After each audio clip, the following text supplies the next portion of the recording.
ਸ਼੍ਰੀ ਅਕਾਲ Punjabi radio USA ਸੁਣ ਰਹੇ ਸਾਰੇ ਸਰੋਤਿਆਂ ਨੂੰ ਪਿਆਰ ਸਤਿਕਾਰ ਸਹਿਤ ਜੀ ਆਇਆਂ ਨੂੰ ਆਖਦੇ ਹਾਂ। ਸਤਿ ਸ਼੍ਰੀ ਅਕਾਲ ਆਖਦੇ ਹਾਂ। ਅਪਡੇਟ ਅਮਰੀਕਾ ਪ੍ਰੋਗਰਾਮ ਲੈ ਕੇ ਹਾਜ਼ਰ ਹੋ ਚੁੱਕੇ ਹਾਂ। ਮੈਂ ਰਾਜਕਨਵੀਰ ਸਿੰਘ ਜੁੜ ਚੁੱਕੇ ਨੇ ਮੇਰੇ ਨਾਲ ਹਰਜੋਤ ਸਿੰਘ ਖਾਲਸਾ ਜੀ। ਹਰਜੋਤ ਸਿੰਘ ਜੀ ਆਇਆਂ ਨੂੰ ਸਵਾਗਤ ਹੈ। ਸਤਿ ਸ਼੍ਰੀ ਅਕਾਲ ਜੀ। ਸਤਿ ਸ਼੍ਰੀ ਅਕਾਲ, ਧੰਨਵਾਦ ਜੀ ਆਇਆਂ ਨੂੰ। ਪੰਜਾਬੀ ਰੇਡੀਓ USA ਦੇ ਜਿੰਨੇ ਵੀ ਸਰੋਤੇ ਸਾਡੇ ਸਾਰੇ ਹੀ AM ਸਟੇਸ਼ਨਸ, FM ਸਟੇਸ਼ਨਸ, ਘਰਾਂ ਦੇ ਵਿੱਚ ਰੇਡੀਓ ਸੈਟਸ ਦੇ ਰਾਹੀਂ, ਟੈਲੀਫੋਨ ਦੇ ਰਾਹੀਂ, ਫੇਸਬੁੱਕ, YouTube ਤੇ ਲਾਈਵ ਦੇਖ ਰਹੇ ਹੋ, ਸੁਣ ਰਹੇ ਹੋ, ਸਾਰਿਆਂ ਨੂੰ ਜੀ ਆਇਆਂ ਨੂੰ ਤੇ ਬਹੁਤ ਹੀ ਪਿਆਰ ਤੇ ਸਤਿਕਾਰ ਭਰੀ ਸਤਿ ਸ਼੍ਰੀ ਅਕਾਲ। ਸਰੋਤਿਓ, ਅੱਜ ਜਨਵਰੀ ਦੀ 8 ਤਰੀਕ ਆ, ਦਿਨ ਸੋਮਵਾਰ ਆ। ਤੁਹਾਡੇ ਲਈ ਸਵੇਰ ਦਾ ਅਪਡੇਟ ਅਮਰੀਕਾ ਪ੍ਰੋਗਰਾਮ ਲੈ ਕੇ ਹਾਜ਼ਰ ਹੋਏ ਹਾਂ। ਸਾਡੇ ਅੱਜ ਦੇ ਇਸ ਪ੍ਰੋਗਰਾਮ ਨੂੰ ਤੁਹਾਡੇ ਸਾਰਿਆਂ ਤੱਕ ਪਹੁੰਚਾਉਣ 'ਚ ਸਹਿਯੋਗ ਕਰਦੇ ਨੇ ਖਾਲਸਾ ਇੰਸ਼ੋਰੈਂਸ ਏਜੰਸੀ, ਜਿਨ੍ਹਾਂ ਦੇ ਕੋਲੋਂ ਹਰ ਇੱਕ ਤਰੀਕੇ ਦੀ ਇੰਸ਼ੋਰੈਂਸ ਕਰਵਾ ਸਕਦੇ ਹੋ। ਇੰਸ਼ੋਰੈਂਸ ਬਾਰੇ ਪਤਾ ਕਰਨ ਲਈ ਕਾਲ ਕਰ ਸਕਦੇ ਹੋ ਨੰਬਰ 4082722500 ਦੇ ਉੱਤੇ 4082722500। 1992 ਤੋਂ ਇੰਸ਼ੋਰੈਂਸ ਦੇ ਬਿਜ਼ਨਸ ਦੇ ਵਿੱਚ ਨੇ। ਇਸ ਮੌਕੇ ਜੇ ਤੁਸੀਂ ਕਵਰ ਕੈਲੀਫੋਰਨੀਆ ਹੈਲਥ ਇੰਸ਼ੋਰੈਂਸ ਦੇ ਤਹਿਤ ਪਲਾਨਸ ਦੇ ਵਿੱਚ ਚੇਂਜਸ ਕਰਵਾਉਣੀਆਂ ਆ, ਉਸ ਦੇ ਲਈ ਅਪਲਾਈ ਕਰਨਾ ਆ, ਉਸ ਦੇ ਲਈ ਇਹਨਾਂ ਦੇ ਨਾਲ ਸੰਪਰਕ ਕਰ ਸਕਦੇ ਹੋ। ਮੈਡੀਕੇਅਰ ਦੇ ਵਿੱਚ ਚੇਂਜਸ ਕਰਵਾਉਣੀਆਂ ਆ, ਚੱਲ ਰਹੇ ਪਲਾਨਸ ਦੇ ਵਿੱਚ ਤਬਦੀਲੀ ਕਰਵਾਉਣੀ, ਇਹਨਾਂ ਦੇ ਨਾਲ ਸੰਪਰਕ ਕਰੋ। ਵਿਜ਼ਟਰ ਇੰਸ਼ੋਰੈਂਸ, ਲਾਈਫ ਇੰਸ਼ੋਰੈਂਸ, ਹਰ ਤਰ੍ਹਾਂ ਦੇ ਬਿਜ਼ਨਸ ਦੀ ਇੰਸ਼ੋਰੈਂਸ ਵੀ ਕਰਦੇ ਨੇ। ਕਾਲ 4082722500। US ਇਮੀਗ੍ਰੇਸ਼ਨ ਦਾ ਹੋਵੇ ਕਿਸੇ ਵੀ ਤਰੀਕੇ ਦਾ ਕੰਮ, ਕਾਲ ਅਟਰਨੀ ਜੇਟਰ ਕਿਆਣਾ 4159090503। ਮਨਜੀਤ ਸਿੰਘ ਕੁਲਾਰ, ਅਵਤਾਰ ਸਿੰਘ ਮੰਜ਼ਿਲ ਕਲੋਵਿਸ, ਸਤਨਾਮ ਸਿੰਘ, ਅਮਰਜੀਤ ਸਿੰਘ ਦਸਾਨ ਸਨੀ ਪਰੇਵਾਲ university, Lakhvir Singh Samra Texas, Gurmel Singh Bakersfield, Harnek Singh Pawla Renton Washington, H&M ਆਇਲ ontario, Harjit Singh Lathrop, Gurdev Singh Sohal Antelope, Gurmel Singh Balbir Basi Elk Grove, Karnail Singh Randhawa ਟਰਲੌਕ, Gurnek Singh ਬਾਗੜੀ ਫਰੈਜ਼ਨੋ, ਧਰਮ Singh Raminder Basra Bakersfield, major Singh Sidhu Vinder Dhaliwal Nachhattar Gill Bakersfield ਤੇ ਗਰੇਵਾਲ ਟਰੈਵਲ ਸਰਵਿਸਿਜ਼ ਯੂਨੀਵਰਸਿਟੀ, ਜਿਨ੍ਹਾਂ ਦੇ ਕੋਲੋਂ ਤੁਸੀਂ tax, payroll, visa, OCI card, passport ਦੀਆਂ ਸਰਵਿਸਿਜ਼ ਲੈ ਸਕਦੇ ਹੋ। ਕਾਲ 5307517605। ਇਹਨਾਂ ਸਾਰਿਆਂ ਦਾ ਧੰਨਵਾਦ। ਜੇ ਤੁਸੀਂ ਵੀ ਇਸ ਪ੍ਰੋਗਰਾਮ ਨੂੰ ਸਪਾਂਸਰ ਕਰਨਾ ਚਾਹੁੰਦੇ ਹੋ, ਸੰਪਰਕ ਕਰ ਸਕਦੇ ਹੋ 408 722 7698 ਦੇ ਉੱਤੇ। ਜੀ, ਅੱਜ ਦੀਆਂ ਖਬਰਾਂ ਵੱਲ ਸ਼ੁਰੂਆਤ ਕਰਨ ਤੋਂ ਪਹਿਲਾਂ, ਜਿਸ ਤਰ੍ਹਾਂ ਸਰੋਤਿਆਂ ਨੂੰ ਪਤਾ ਹੀ ਆ ਵੀ ਪਿਛਲੇ ਵੀਕਐਂਡ ਦੇ ਦੌਰਾਨ ਰੈਫਰੈਂਡਮ ਰੈਲੀ, 2 ਰੈਲੀਆਂ ਹੋਈਆਂ ਸੀਆਂ। ਇੱਕ ਰੈਲੀ ਜਿਹੜੀ ਆ ਉਹ ਸਟਾਕਟਨ ਤੋਂ ਸ਼ੁਰੂ ਹੋਈ ਸੀ ਤੇ ਦੂਜੀ ਬਰਕਲੇ ਤੋਂ। ਜੀ ਬਿਲਕੁਲ। ਸੋ ਦੋਨੋਂ ਹੀ ਬੜੀਆਂ ਕਾਮਯਾਬ ਰੈਲੀਆਂ ਰਹੀਆਂ। ਪੰਜਾਬੀ ਰੇਡੀਓ USA ਦੀ ਟੀਮ ਨੇ ਵੀ ਜਿਹੜੀਆਂ ਤੁਹਾਨੂੰ ਉੱਥੋਂ ਅਪਡੇਟਸ ਜਿਹੜੀਆਂ ਦਿੱਤੀਆਂ। ਜਿਹੜੀ ਸੈਕਰਾਮੈਂਟੋ ਤੋਂ ਰੈਲੀ ਗਈ ਸੀਗੀ, ਉਸ ਦੇ ਬਾਰੇ ਜਿਹੜੀ CHP ਨੇ ਇਤਲਾਹ ਦਿੱਤੀ, ਕਹਿੰਦੇ 1700 ਤੋਂ ਵੱਧ ਗੱਡੀ ਇਸ ਦੇ ਵਿੱਚ ਸ਼ਾਮਲ ਸੀ। ਦੂਜੀ ਜਿਹੜੀ ਬਰਕਲੇ ਤੋਂ ਦੂਜੇ ਪਾਸੇ ਜਿਹੜੀ ਗਈ ਆ, ਉਹਦੇ ਵਿੱਚ ਵੀ 1100 ਗੱਡੀ ਜਿਹੜੀ ਆ ਉਹ ਦੱਸੀ ਜਾਂਦੀ ਆ। ਸੋ ਕੱਲ ਕਹਿ ਸਕਦੇ ਹਾਂ ਹਰਜੋਤ ਸਿੰਘ ਜੀ ਵੀ ਜਿਹੜਾ ਪਰਸੋਂ ਦਾ ਸ਼ਨੀਚਰਵਾਰ ਦਾ ਦਿਨ ਆ, ਉਸ ਦੇ ਵਿੱਚ ਖਾਲਿਸਤਾਨ ਦੀ ਗੱਲ, ਰੈਫਰੈਂਡਮ ਦੀ ਗੱਲ ਪੂਰੇ ਅਮਰੀਕਾ ਦੇ ਵਿੱਚ ਕੈਲੀਫੋਰਨੀਆ ਦੇ 2 ਵੱਡੇ ਜਿਹੜੇ ਸ਼ਹਿਰ, ਇੱਕ ਤਾਂ ਜਿਹੜੀ ਫਾਈਨੈਂਸ਼ੀਅਲ ਕੈਪੀਟਲ ਸੈਨ ਫਰਾਂਸਿਸਕੋ, ਜਿੱਥੇ ਭਾਰਤੀ ਕੌਂਸਲੇਟ ਆ ਉੱਥੇ, ਤੇ ਦੂਜੀ ਜਿੱਥੇ ਜਿਹੜੀ ਕੈਲੀਫੋਰਨੀਆ ਦੀ ਰਾਜਧਾਨੀ ਆ ਸੈਕਰਾਮੈਂਟੋ, ਉਹ ਜਿੱਥੇ ਕੈਪੀਟਲ ਬਿਲਡਿੰਗ ਆ, ਉੱਥੇ ਦੋਨਾਂ ਥਾਵਾਂ ਦੇ ਉੱਤੇ ਜਿਹੜੀ ਆ ਇਸ ਦੇ ਬਾਰੇ ਜਿਹੜੀ ਆ ਵੱਡੀ ਗੱਲ ਜਿਹੜੀ ਉਹ ਪਤਾ ਲੱਗੀ ਆ। 28 ਤਰੀਕ ਨੂੰ ਆ ਰਹੇ ਰੈਫਰੈਂਡਮ ਦੇ ਚੱਲਦਿਆਂ ਇਹ ਜਿਹੜੀਆਂ ਰੈਲੀਜ਼ ਜਿਹੜੀਆਂ ਆ, ਕਾਰ ਰੈਲੀਜ਼ ਜਿਹੜੀਆਂ ਉਹ ਰੱਖੀਆਂ ਗਈਆਂ ਸੀ। ਜਿੱਦਾਂ ਆਪਾਂ ਦੇਖਿਆ ਸੀ ਜਦੋਂ ਜਿਹੜਾ ਫਾਰਮਰ ਪ੍ਰੋਟੈਸਟ ਹੋਇਆ ਸੀ, ਉਦੋਂ ਵੀ ਲੋਕਾਂ ਨੇ ਵੱਡੇ ਪੱਧਰ ਦੇ ਉੱਤੇ ਰੈਲੀਜ਼ ਜਿਹੜੀਆਂ ਆ ਥਾਂ ਦੇ ਉੱਤੇ ਕੀਤੀਆਂ ਸੀਗਾ। ਬਹੁਤ ਭਰਵਾਂ ਹੁੰਗਾਰਾ ਰਿਹਾ, ਬੱਚਿਆਂ ਤੋਂ ਲੈ ਕੇ ਬਜ਼ੁਰਗਾਂ ਤੱਕ, ਨੌਜਵਾਨ, ਧੀਆਂ ਭੈਣਾਂ, ਮਾਵਾਂ, ਸਾਰੇ ਜਾਣੇ ਇਸ ਜਿਹੜੀਆਂ ਰੈਲੀਜ਼ ਦੇ ਵਿੱਚ ਉਹਨਾਂ ਨੇ ਸ਼ਮੂਲੀਅਤ ਕੀਤੀ। ਚਾਹੇ ਮੌਸਮ ਵਿਗੜਿਆ ਵੀ ਰਿਹਾ, ਕਾਫੀ ਭਾਰੀ ਮੀਂਹ ਵੀ ਪਿਆ ਆ ਵਿਚਾਲੇ ਵੀ, ਰਸਤੇ ਦੇ ਵਿੱਚ ਵੀ, ਪਰ ਉਹਨਾਂ ਮੀਂਹ ਦੇ ਕਰਕੇ ਕਿਸੇ ਦਾ ਹੌਸਲਾ ਪਸਤ ਜਿਹੜਾ ਉਹ ਨਹੀਂ ਹੋਇਆ। ਚਾਹੇ ਮੌਸਮ ਠੰਡਾ ਸੀ, ਪਰ ਗਰਮਜੋਸ਼ੀ ਜਿਹੜੀ ਆ ਉਹ ਸਾਰਿਆਂ ਦੇ ਵਿੱਚ ਇਸ ਦੇ ਵਿੱਚ ਦੇਖੀ ਗਈ ਆ। ਜਿਹੜੀ ਖਾਲਿਸਤਾਨ ਦੀ ਗੱਲ ਕਰਨ ਨੂੰ ਲੈ ਕੇ ਜਿਹੜਾ ਉਹਨਾਂ ਦੇ ਜਜ਼ਬੇ ਆ, ਉਹ ਇਹਨਾਂ ਰੈਲੀਜ਼ ਦੇ ਵਿੱਚ ਜਿਹੜੇ ਨਜ਼ਰ ਆਏ ਨੇ। ਸੋ ਇਸੇ ਤਰ੍ਹਾਂ ਇਹ ਸਾਰਾ ਕੁਝ ਦੇਖਦੇ ਹੋਏ ਫ੍ਰਿਜ਼ਨੋ ਬੀ ਨੇ ਕੱਲ ਇੱਕ ਬਹੁਤ ਵੱਡਾ ਆਰਟੀਕਲ ਛਾਪਿਆ ਸੀ ਵੀ ਕਿਸ ਤਰ੍ਹਾਂ ਇਹ ਜਿਹੜਾ ਰੈਫਰੈਂਡਮ ਹੋਣ ਜਾ ਰਿਹਾ, ਤੇ ਦੁਨੀਆ ਭਰ ਦੇ ਵਿੱਚ ਵੱਸਦੇ ਜਿਹੜੇ ਵੀ ਲੋਕ ਆਪਣੇ ਆਪਣੇ ਮੁਲਕ ਤੋਂ ਅਲੱਗ ਹੋਣਾ ਚਾਹੁੰਦੇ ਆ, ਉਹਨਾਂ ਦੇ ਲਈ ਇੱਕ ਤਰ੍ਹਾਂ ਦੇ ਨਾਲ ਇਹ ਰੋਲ ਮਾਡਲ ਬਣ ਕੇ ਨਿਬੜੇਗਾ। ਉਹ ਤੁਸੀਂ ਕੱਲ ਦਾ ਜਿਹੜਾ ਫ੍ਰਿਜ਼ਨੋ ਬੀ ਆ ਉਹ ਜ਼ਰੂਰ ਚੈੱਕ ਕਰ ਲਿਓ, ਜਨਵਰੀ 7 ਦਾ, ਤੇ ਉਹਦੇ ਸਪੈਸ਼ਲ ਰਿਪੋਰਟ ਮੈਂ ਤੁਹਾਡੇ ਨਾਲ ਸਾਂਝੀ ਕੀਤੀ ਸੀ। ਉਹ ਫੇਸਬੁੱਕ, YouTube ਤੇ ਵੀ ਪਈ ਆ, ਅੱਜ ਸਵੇਰੇ ਵੀ ਤੁਸੀਂ ਉਹ ਸੁਣੀ ਹੈਗੀ ਆ। ਸੋ ਸਾਰਿਆਂ ਦਾ ਧੰਨਵਾਦ। ਬੜੇ ਹੀ ਪੀਸਫੁਲ ਰੈਲੀ ਨਿਕਲੀ ਆ, ਕਿਉਂਕਿ ਅਸੀਂ ਸਟਾਕਟਨ, ਜੋ ਇੱਥੋਂ ਬੇਕਰਸਫੀਲਡ ਤੋਂ, ਫ੍ਰਿਜ਼ਨੋ ਤੋਂ, ਸਟਾਕਟਨ ਤੋਂ ਕੈਪੀਟਲ ਤੇ ਗਈ ਸੀ, ਉਹ ਕਵਰ ਕੀਤੀ ਸੀ। ਮੀਂਹ ਬਹੁਤ ਪੈਂਦਾ ਸੀ, CHP ਵਾਲੇ ਬਹੁਤ ਸੀ, ਸੋ ਬਹੁਤ ਹੀ ਵਧੀਆ ਤਰੀਕੇ ਨਾਲ, ਕਿਸੇ ਨੂੰ ਕੋਈ ਤੰਗ ਪਰੇਸ਼ਾਨੀ ਨਹੀਂ ਆਈ। ਹਾਂ, ਇਹ ਗੱਲ ਜ਼ਰੂਰ ਆ ਵੀ 15-20 ਮੀਲ ਦਾ ਜਿਹੜਾ ਕਾਫਲਾ ਏਰੀਆ ਸੀ। ਸੀਗਾ, ਉੱਥੇ ਟ੍ਰੈਫਿਕ ਕਾਫੀ ਸਲੋ ਹੋ ਗਿਆ ਸੀ। ਯਾਨੀ ਕਾਫਲਾ ਹੁਣ ਦੇਖੋ 1700-1800 ਗੱਡੀ ਹੋਵੇ ਇੱਕ ਪਾਸੇ, ਦੂਜੇ ਪਾਸੇ 1100-1200 ਜਿਹੜੀ ਉਹ ਗੱਡੀ ਹੋਵੇ, 1000 ਤੋਂ ਵੱਧ ਹੀ ਗੱਡੀ ਸੀ ਦੋਨੋਂ ਪਾਸੇ ਜਿਹੜੀ ਆ ਓਵਰਆਲ ਆ। ਸੋ ਕਾਫੀ ਭਰਵਾਂ ਜਿਹੜਾ ਜਿਹੜਾ ਇਸ ਰੈਲੀ ਨੂੰ ਸਮਰਥਨ ਮਿਲਿਆ ਆ। ਸੋ ਸਾਰੇ ਜਾਣੇ ਹੁਣ 28 ਤਰੀਕ ਨੂੰ ਜਿਹੜੀਆਂ ਆ ਰਹੀਆਂ ਉੱਥੇ ਰੈਫਰੈਂਡਮ ਦੀਆਂ ਵੋਟਾਂ ਆ, ਉਸ ਦੇ ਲਈ ਵੀ ਖਾਸੇ ਜਿਹੜੇ ਉਤਸ਼ਾਹਤ ਆ। ਉਹ ਸੈਨ ਫਰਾਂਸਿਸਕੋ ਦੇ ਵਿੱਚ ਕਹਿੰਦੇ ਵੀ ਪੈਣੀਆਂ ਆ। ਉਸ ਦੀ ਲੋਕੇਸ਼ਨ ਜਲਦ ਹੀ ਉਹਨਾਂ ਦੇ ਜਿਹੜੇ ਕਰਵਾ ਰਹੇ ਆ, ਉਹਨਾਂ ਨੇ ਕਿਹਾ ਵੀ ਬਹੁਤ ਹੀ ਜਲਦ ਲੋਕੇਸ਼ਨ, ਐਗਜ਼ੈਕਟ ਐਡਰੈਸ ਵੀ ਜਿਹੜਾ ਉਹ ਤੁਹਾਨੂੰ ਜਿਹੜਾ ਉਹ ਜਲਦ ਹੀ ਦੱਸ ਦਿੱਤਾ ਜਾਵੇਗਾ। ਜੀ। ਅਗਲੀ ਖਬਰ ਵੱਲ ਚਲੀਏ ਰਾਜਕਰਮੀਤ ਸਿੰਘ ਜੀ। ਜਿਹੜਾ ਵੈਦਰ ਆ, ਉਸਨੇ ਪੂਰੀ ਤਬਾਹੀ ਮਚਾਈ ਹੋਈ ਆ ਅਮਰੀਕਾ ਦੇ ਵਿੱਚ। ਬਲੇਜ਼ਰਡ ਕੰਡੀਸ਼ਨ ਬਣੀ ਹੋਈ ਆ। North east New Mexico, eastern Colorado, Oklahoma, Texas, western Kansas, south west Nebraska, even California ਦੇ ਵਿੱਚ ਸਿਆਰਾ ਨਵਾਡਾਸ ਵਾਲਾ ਏਰੀਆ, ਬਹੁਤ ਠੰਡ ਆ, ਬਹੁਤ ਜ਼ਿਆਦਾ ਜਿਹੜੀ ਸਨੋ ਪਈ ਆ। ਬਹੁਤ ਸਾਰੇ ਏਰੀਏ ਦੇ ਵਿੱਚ ਬਿਜਲੀ ਜਾਊਗੀ। ਮੈਸਾਚੂਸੇਟਸ ਦੇ ਵਿੱਚ ਆਲਰੇਡੀ 13,000 ਤੋਂ ਵੱਧ ਲੋਕ ਬਿਨਾਂ ਬਿਜਲੀ ਤੋਂ ਆ ਇਸ ਟਾਈਮ, ਇੰਨੀ ਸਨੋ ਪਈ ਹੋਈ ਆ। ਤੇ ਕੱਲ ਰਾਤ 13,000 ਸੀ, ਜਿਹੜੇ ਘਟ ਕੇ ਅੱਜ ਸਵੇਰੇ 5600 ਹੋ ਗਏ ਹੈਗੇ ਆ। ਇਸੇ ਤਰ੍ਹਾਂ ਜਿਹੜੀਆਂ ਬਲਿਜ਼ਰ ਕੰਡੀਸ਼ਨ, ਮੈਂ ਸਾਰੇ ਸ਼ਹਿਰਾਂ ਦੇ ਨਾਂ ਤੁਹਾਨੂੰ ਦੱਸੇ ਆ। ਜਿਹੜੀਆਂ ਹਵਾਵਾਂ ਆ, ਉਹ 60 ਤੋਂ ਲੈ ਕੇ 70 ਮੀਲ ਪਰ ਆਵਰ ਦੇ ਹਿਸਾਬ ਦੇ ਨਾਲ ਚੱਲ ਰਹੀਆਂ ਆ। ਪਹਿਲੀ ਗੱਲ ਤਾਂ ਇਹ ਆ, ਜਿਹੜੇ ਨੈਸ਼ਨਲ ਵੈਦਰ ਸਰਵਿਸ ਵੱਲੋਂ ਇਹ ਜਿੰਨੇ ਵੀ ਲੋਕ ਆ, ਸਾਰੇ ਉਹਨਾਂ ਨੂੰ ਕਿਹਾ ਗਿਆ ਆ ਵੀ ਭਾਈ, ਜੇ ਤੁਹਾਨੂੰ ਜ਼ਰੂਰਤ ਨਹੀਂ ਟਰੈਵਲ ਕਰਨ ਦੀ ਤਾਂ ਟਰੈਵਲ ਨਾ ਕਰੋ। ਤੇ ਜੇ ਤੁਸੀਂ ਟਰੈਵਲ ਕਰ ਰਹੇ ਆ, ਇਹ ਸਾਰੇ ਧਿਆਨ ਰੱਖੋ, ਖਾਸ ਕਰਕੇ ਜਿਹੜੇ ਟਰੱਕਰਸ ਇਹਨਾਂ ਏਰੀਆ 'ਚ ਜਾਂਦੇ ਆ। ਵਿੰਟਰ ਸਰਵਾਈਵਲ ਕਿੱਟ ਤੁਹਾਡੇ ਕੋਲ ਚਾਹੀਦੀ ਹੈਗੀ ਆ। ਕਿਤੇ ਗੈਸ ਖਤਮ ਹੋ ਜਾਏ, ਕਿਤੇ ਰੁਕ ਜਾਓ, ਹਨਾ, ਤੁਹਾਡੇ ਕੋਲ ਕੰਬਲ ਵਗੈਰਾ, ਸਾਰਾ ਹੋਰ ਕੋ ਖਾਣ ਪੀਣ ਦਾ ਸਮਾਨ, ਇਹ ਜੋ ਆ ਉਹ ਸਾਰਾ ਕੁਝ ਚਾਹੀਦਾ ਆ। ਕੈਲੀਫੋਰਨੀਆ ਦੇ ਵਿੱਚ ਇੱਕ ਬੱਚੀ ਜਿਹੜੀ ਆ ਗਰਲ, ਜੀ। ਉਹਦੇ ਸੱਟ ਲੱਗ ਗਈ। ਇੱਕ ਪੋਪੂਲਰ ਫਲੀਅਰ ਮਾਰਕੀਟ ਫੇਅਰਫੈਕਸ ਵਾਲਾ ਏਰੀਆ ਹੈ, ਉੱਥੇ ਹਵਾਵਾਂ ਇੰਨੀਆਂ ਤੇਜ਼ ਚੱਲਦੀਆਂ ਸੀਗੀਆਂ, ਉਹਦੇ ਨਾਲ ਇੱਕ ਟਰੀ ਟੁੱਟ ਕੇ ਜਿਹੜਾ ਆ ਉਹਦੇ ਉੱਤੇ ਵੱਜਾ ਤੇ ਉਸ ਨੂੰ ਜਿਹੜਾ ਹਸਪਤਾਲ ਪਹੁੰਚਾਇਆ ਗਿਆ। ਟੈਕਸਸ ਦੇ ਗਵਰਨਰ ਗ੍ਰੈਗ ਐਬਟ ਨੇ ਵੀ ਜਿਹੜਾ ਕੱਲ ਵਾਲਾ ਐਤਵਾਰ ਸੀ, ਕੱਲ ਉਸ ਨੂੰ ਜਿਹੜਾ ਅਨਾਉਂਸ ਕੀਤਾ ਸੀ, ਐਮਰਜੈਂਸੀ ਮੈਨੇਜਮੈਂਟ ਵੱਲੋਂ ਇਹ ਕੀਤਾ ਗਿਆ ਸੀ ਵੀ ਪੂਰੀ ਤਰ੍ਹਾਂ ਪ੍ਰਪੇਅਰ ਰਹੋ। ਟੈਕਸਸ ਸਟੇਟ ਜਿੰਨੇ ਵੀ ਸਾਡੇ ਕੋਲ ਜਿਹੜੇ ਸੋਰਸਸ ਆ ਉਹ ਅਵੇਲੇਬਲ ਹੈਗੇ ਆ, ਕਿਉਂਕਿ ਉੱਥੇ ਵੀ ਜਿਹੜਾ ਵੈਦਰ ਆ ਬਹੁਤ ਜ਼ਿਆਦਾ ਆ ਬੈਡ ਆ। ਨਿਊਯਾਰਕ ਦੇ ਗਵਰਨਰ ਕੈਥੀ ਹਰਚਲ, ਉਹਨਾਂ ਨੇ ਵੀ ਕਿਹਾ ਆ ਵੀ ਜਿਹੜਾ ਕਲਾਸਿਕ ਨਾਰਥ ਈਸਟਰ ਓਵਰ ਦਾ ਵੀਕਐਂਡ, ਹਨਾ, ਕਹਿੰਦੇ ਵੀ ਫੁੱਟ ਤੋਂ ਵੱਧ ਜਿਹੜੀ ਆ ਸਨੋ ਉੱਥੇ ਪੈ ਚੁੱਕੀ ਹੈਗੀ ਆ।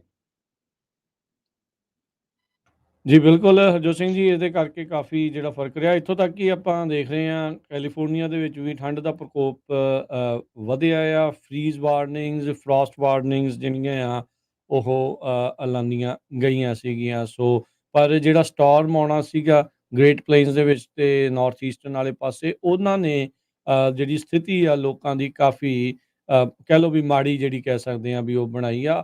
ਲੋਕਾਂ ਨੂੰ ਆਦਤ ਤਾਂ ਹੈਗੀ ਹੈ ਜਾਂ ਉੱਦਾਂ ਇਹੋ ਜਿਹੇ ਮੌਸਮ ਦੀ ਉੱਥੇ ਰਹਿਣ ਦੀ, ਪਰ ਫਿਰ ਵੀ ਜਦੋਂ ਵੀ ਆਉਂਦਾ ਆ ਤਾਂ ਪਰੇਸ਼ਾਨੀ ਆਮ ਜਿਹੜੇ ਜੀਵਨ ਦੇ ਵਿੱਚ ਕਾਫੀ ਰਹਿੰਦੀ ਆ। New Mexico, Colorado, Oklahoma, Texas, Kansas, Nebraska, snow ਤੇ ਹੈਜ਼ਰਡਸ ਕੰਡੀਸ਼ਨਸ ਜਿਹੜੀਆਂ ਆ ਉਹ ਰਹੀਆਂ ਆ। ਮੈਸੇਚਿਉਸਟ ਦੇ ਵਿੱਚ ਤਾਂ 13,000 ਜਿਹੜੇ ਘਰ ਆ ਉਹ ਬਿਜਲੀ ਤੋਂ ਬਗੈਰ ਰਹੇ ਆ। ਫੁੱਟ ਤੱਕ ਜਿਹੜੀ ਆ ਉਹ ਸਨੋ ਵੀ ਪਈ ਆ। ਵੈਸਟ ਕੋਸਟ ਦੇ ਵਿੱਚ ਦੋ ਜਿਹੜੇ ਇਸ time powerful winter storm systems ਉਹ ਨਜ਼ਰ ਆ ਰਹੇ ਨੇ ਪੈਸੀਫਿਕ ਨਾਰਥ ਵੈਸਟ ਦੇ ਉੱਤੇ ਮੰਡੇ ਨਾਈਟ।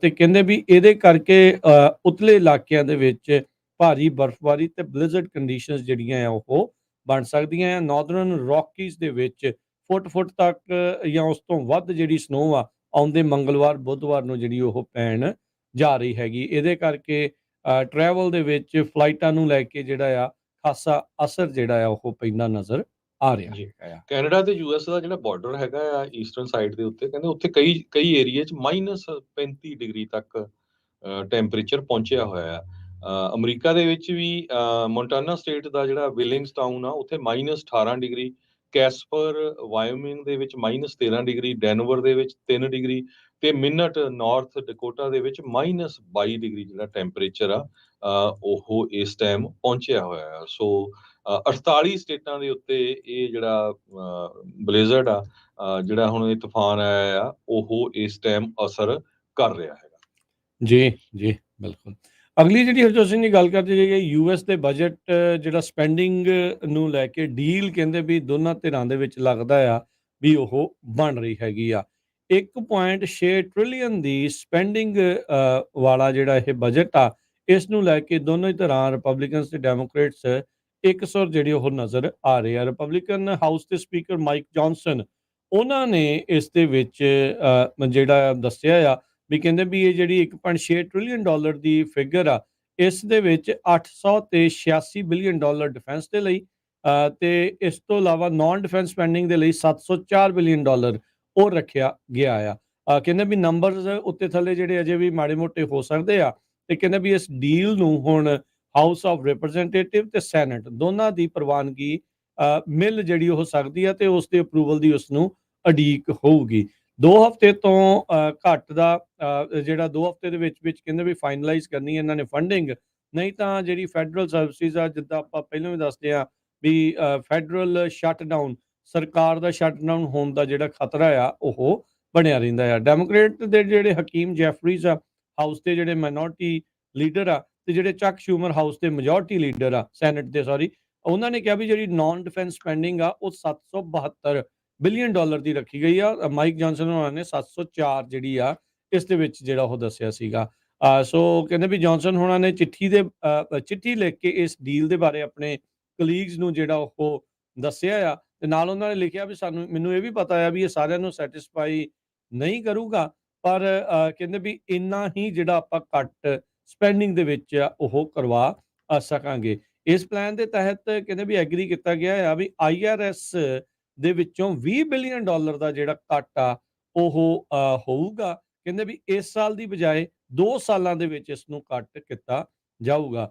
ਕੋਵਿਡ ਫੰਡਸ ਦੇ ਜਿਹੜੇ 6.1 ਬਿਲੀਅਨ ਡਾਲਰ ਅਜੇ ਤੱਕ ਯੂਜ਼ ਨਹੀਂ ਸੀ ਕੀਤਾ ਗਿਆ, ਉਸ ਨੂੰ ਵਾਪਸ ਲੈ ਲਿਆ ਜਾਊਗਾ। ਰਿਪਬਲਿਕਨਸ ਓਵਰਆਲ ਚਾਹ ਰਹੇ ਨੇ ਵੀ ਜਿਹੜੀ ਸਰਕਾਰ ਦੀ ਜਿਹੜੀ ਸਪੈਂਡਿੰਗ ਆ ਉਸ ਦੇ ਉੱਤੇ ਫਰੀਜ਼ ਹੋਵੇ ਤੇ ਕਈ ਜਿਹੜੇ ਬਜਟਸ ਆ ਉਸ ਵਿੱਚ ਕੱਟ ਕੀਤਾ ਜਾਵੇ। ਹਾਊਸ ਦੀ ਜਿਹੜੀ ਫਰੀडम ਕਾਕਸ ਆ, ਜਿਹੜੀ ਕੰਜ਼ਰਵੇਟਿਵ ਰਿਪਬਲਿਕਨ ਗਰੁੱਪ ਆ, ਉਹਨਾਂ ਨੇ ਇਸ ਡੀਲ ਨੂੰ ਟੋਟਲ ਫੇਲੀਅਰ ਜਿਹੜਾ ਆ ਉਹ ਐਲਾਨ ਦਿੱਤਾ ਹੈਗਾ ਆ। ਐਂਡੀ ਬਿਗਸ ਜਿਹੜੇ ਇਸ ਗਰੁੱਪ ਦੇ ਸਾਬਕਾ ਚੇਅਰਮੈਨ ਆ, ਉਹਨਾਂ ਨੇ ਕਿਹਾ ਵੀ ਇਹ ਬੜੀ ਦੁੱਖ ਵਾਲੀ ਗੱਲ ਆ ਵੀ ਇਹ ਸਪੈਂਡਿੰਗ ਦੀ ਜਿਹੜੀ ਐਪੀਡੈਮਿਕ ਬਿਮਾਰੀ ਇਸ ਟਾਈਮ ਵਾਸ਼ਿੰਗਟਨ 'ਚ ਫੈਲੀ ਹੋਈ ਆ, ਇਸ ਦੇ ਵਿੱਚ ਦੋਨੋਂ ਹੀ ਪਾਰਟੀਆਂ ਜ਼ਿੰਮੇਵਾਰ ਜਿਹੜੀਆਂ ਇਸ ਟਾਈਮ ਬਣੀਆਂ ਪਈਆਂ ਨੇ। ਪਰ ਦੂਜੇ ਪਾਸੇ ਜਿਹੜੇ ਡੈਮੋਕ੍ਰੇਟ ਪਾਰਟੀ ਦੇ ਲੀਡਰਸ ਆ, ਸ਼ੂਮਰ ਤੇ ਜੈਫਰੀਜ਼, ਉਹਨਾਂ ਨੇ ਐਗਰੀਮੈਂਟ ਦੇ ਬਾਰੇ ਜਿਹੜਾ ਉਹ ਕਿਹਾ ਹੈ, ਕਹਿੰਦੇ ਵੀ ਇਸ ਦੇ ਨਾਲ ਕਾਂਗਰਸ ਦਾ ਰਾਹ ਜਿਹੜਾ ਆ ਉਹ ਪੱਧਰਾ ਹੁੰਦਾ ਆ ਤੇ ਆਉਂਦੇ ਹਫ਼ਤਿਆਂ ਦੇ ਵਿੱਚ ਜਿਹੜੀ ਇੰਪੋਰਟੈਂਟ ਫੰਡਿੰਗ ਆ ਅਮਰੀਕਨ ਲੋਕਾਂ ਦੇ ਲਈ ਤੇ ਗਵਰਨਮੈਂਟ ਸ਼ਟਡਾਊਨ ਨੂੰ ਬਚਾਉਣ ਦੇ ਲਈ, ਉਸ ਦੇ ਲਈ ਰਾਹ ਜਿਹੜਾ ਉਹ ਕਲੀਅਰ ਹੋ ਜਾਊਗਾ। ਉਧਰ ਪ੍ਰੈਜ਼ੀਡੈਂਟ ਬਾਈਡਨ ਉਹਨਾਂ ਨੇ ਕਿਹਾ ਆ ਵੀ ਆਪਾਂ ਨੂੰ ਇਸ ਦੇ ਨਾਲ ਜਿਹੜਾ ਆਪਾਂ ਇੱਕ ਸਟੈਪ ਕਲੋਜ਼ਰ ਹੁੰਦੇ ਆ ਵੀ ਜਿਹੜੇ ਨੀਡਲੈਸ, ਜਿਹੜੇ ਬੇਲੋੜੇ ਸਰਕਾਰੀ ਸ਼ਟਡਾਊਨ ਆ ਉਹਨਾਂ ਤੋਂ ਪ੍ਰੀਵੈਂਟ ਜਿਹੜਾ ਉਹ ਕੀਤਾ ਜਾਵੇ ਤੇ ਮੁਲਕ ਦੀਆਂ ਜਿਹੜੀਆਂ ਪ੍ਰਾਇੋਰਟੀਜ਼ ਆ ਉਹਨਾਂ ਨੂੰ ਜਿਹੜਾ ਇੰਪੋਰਟੈਂਟ ਆ ਉਹਨਾਂ ਨੂੰ ਪ੍ਰੋਟੈਕਟ ਕਰਕੇ ਰੱਖਿਆ ਜਾਵੇ, ਉਹਨਾਂ ਨੂੰ ਬਚਾ ਕੇ ਰੱਖਿਆ ਜਾਵੇ। ਸੋ ਕਹਿੰਦੇ ਵੀ ਲਾ ਮੇਕਰਸ ਇਹਨਾਂ ਨੇ ਨੈਗੋਸ਼ੀਏਸ਼ਨ ਅੱਜ ਤੋਂ ਚਾਲੂ ਕਰਨੀ ਆ। ਹੌਲੀਡੇ ਦੀ ਜਿਹੜੀ ਛੁੱਟੀ ਜਿਹੜੀ ਕਰਕੇ ਆਏ, ਛੁੱਟੀ ਕੱਟ ਕੇ ਆਏ ਆ ਨਵੇਂ ਸਾਲ ਦੀ, ਉਸ ਤੋਂ ਬਾਅਦ ਦੇ ਵਿੱਚ 19 ਜਨਵਰੀ ਤੱਕ ਇਹਨਾਂ ਕੋਲ ਇਵੈਂਚੁਅਲੀ ਮੌਕਾ ਹੋਊਗਾ ਜਿਹੜਾ ਵੀ ਫਾਈਨਲਾਈਜ਼ ਨੰਬਰਸ ਆ ਉਹ ਕਰਨੇ ਆ। ਪਰ ਅੱਜ ਦੋਨਾਂ ਹੀ ਧਿਰਾਂ ਨੇ ਇਵੈਂਚੁਅਲੀ ਐਲਾਨਿਆ ਆ ਵੀ ਸਾਡੀ ਤਕਰੀਬਨ ਜਿਹੜੀ ਡੀਲ ਆ ਉਹ ਤੈਅ ਹੋ ਚੁੱਕੀ ਆ। 1.6 ਟ੍ਰਿਲੀਅਨ ਡਾਲਰ ਦੀ ਜਿਹੜੀ ਸਪੈਂਡਿੰਗ ਬਿੱਲ ਆ ਉਸ ਨੂੰ ਪ੍ਰਵਾਨਗੀ ਜਲਦ ਹੀ ਕਹਿੰਦੇ ਸ਼ਾਇਦ ਮਿਲ ਜਾਵੇਗੀ। ਜੀ, ਅਗਲੀ ਖਬਰ ਵੱਲ ਚਲੀਏ ਜੋ ਗਾਜ਼ਾ ਤੋਂ ਆ ਰਹੀ ਆ। ਗਾਜ਼ਾ ਦੇ ਵਿੱਚ ਜ਼ੁਲਮ ਦੀ ਇੰਤਹਾ ਐਨ ਚੋਟੀ ਤੇ ਪਹੁੰਚੀ ਹੋਈ ਆ। ਹੁਣ ਤੱਕ 79 ਦੇ ਕਰੀਬ ਜਿਹੜੇ ਜਰਨਲਿਸਟ ਆ 3 ਮਹੀਨਿਆਂ ਦੇ ਵਿੱਚ ਇਜ਼ਰਾਈਲ ਦੀ ਬੰਬਾਰਡਮੈਂਟ ਨਾਲ ਮਾਰੇ ਜਾ ਚੁੱਕੇ ਆ। ਅਲ ਜਜ਼ੀਰਾ ਦਾ ਬਿਊਰੋ ਚੀਫ, ਸਰੋਤਿਆਂ ਨੂੰ ਯਾਦ ਹੋਊਗਾ ਪਿਛਲੇ ਦਿਨੀ ਆਪਾਂ ਖਬਰ ਸਾਂਝੀ ਕੀਤੀ ਸੀ, ਵਾਇਲ ਦਾਊਦ, ਉਸ ਦੀ ਵਾਈਫ ਤੇ 2 ਬੱਚੇ ਤੇ ਇੱਕ ਜਿਹੜਾ ਉਹਨਾਂ ਦਾ ਪੋਤਾ ਸੀ, ਉਹਨਾਂ ਨੂੰ ਬੰਬ ਦੇ ਨਾਲ ਅਕਤੂਬਰ ਮਹੀਨੇ 'ਚ ਮਾਰਿਆ ਸੀ। ਤੇ ਅੱਜ ਇੱਕ ਹੋਰ ਬਹੁਤ ਮਾੜੀ ਖਬਰ ਆ ਰਹੀ ਆ ਵੀ ਉਸੇ ਵੀਰੋ ਦੇ ਚੀਫ ਦਾ ਮੁੰਡਾ ਜੋ ਆ ਉਹ ਇੱਕ ਕਾਰ ਦੇ ਵਿੱਚ ਹੋਰ ਜਰਨਲਿਸਟ ਦੇ ਨਾਲ ਜਾ ਰਿਹਾ ਸੀ, ਉਹ ਵੀ ਜਰਨਲਿਸਟ ਆ, ਤੇ ਉਸ ਨੂੰ ਵੀ ਜਿਹੜਾ ਆ ਬੰਬ ਮਾਰ ਕੇ ਮਾਰ ਦਿੱਤਾ ਗਿਆ। ਹੁਣ ਤੱਕ 79 ਜਰਨਲਿਸਟ ਗਾਜ਼ਾ 'ਚ ਮਾਰੇ ਜਾ ਚੁੱਕੇ ਆ। 22,000 ਤੋਂ ਵੱਧ ਲੋਕਾਂ ਦੀ ਜਿਹੜੀ ਆ ਪਾਲਸਤੀਨੀਅਨ ਜਿਹੜੇ ਹੈਗੇ ਆ ਉਹਨਾਂ ਦੀ ਮੌਤ ਹੋ ਚੁੱਕੀ ਹੈਗੀ ਆ। ਤੁਸੀਂ ਦੇਖੋ ਵੀ ਜਿਹਦੀ ਵਾਈਫ ਵੀ ਮਰ ਗਈ ਹੋਵੇ ਤੇ 2 ਬੱਚੇ ਤੇ ਇੱਕ ਗ੍ਰੈਂਡਸਨ ਤੇ ਇੱਕ ਹੁਣ ਬਹੁਤ ਹੀ ਰਾਈਜ਼ਿੰਗ ਸਟਾਰ ਇਹ ਵੀ ਜਰਨਲਿਸਟ ਸੀ, ਜੋ ਇਹ ਸਰੋਤਿਆਂ ਨੂੰ ਦੱਸਦੇ ਜਾਈਏ ਜਿਹੜਾ ਵਾਹਿਦ ਆ, ਜਿਹੜਾ ਉਹਨਾਂ ਦਾ ਅਲ ਜਜ਼ੀਰਾ ਦਾ ਬਿਊਰੋ ਚੀਫ ਆ, ਕਹਿੰਦੇ 24 ਘੰਟੇ ਲਗਾਤਾਰ ਔਨ ਰਹਿੰਦਾ ਹੈ ਇਹ ਅਲ ਜਜ਼ੀਰਾ ਦੇ ਉੱਤੇ, ਬਹੁਤ ਵਾਰ ਲਾਈਵ ਕਵਰੇਜ ਦਿੰਦਾ ਜਿੱਥੇ ਬੰਬਾਰਡਮੈਂਟ ਹੋ ਰਹੀ ਆ ਉੱਥੋਂ, ਤੇ ਉਸ ਨੇ ਫਿਰ ਲਾਈਵ ਕਵਰੇਜ ਜਿਹੜੀ ਆ ਦਿੱਤੀ ਆ ਉਸ ਦੇ ਜਿਹੜੇ ਹੁਣ ਮੁੰਡੇ ਨੂੰ ਮਾਰਨ ਤੋਂ ਬਾਅਦ ਵੀ। ਕਹਿੰਦਾ ਵੀ ਜਿਹੜੀ ਪੂਰੀ ਦੁਨੀਆ ਇਹ ਹੁਣ ਦੇਖ ਰਹੀ ਆ ਗਾਜ਼ਾ ਦੇ ਵਿੱਚ ਕੀ ਕੁਝ ਵਾਪਰ ਰਿਹਾ ਆ।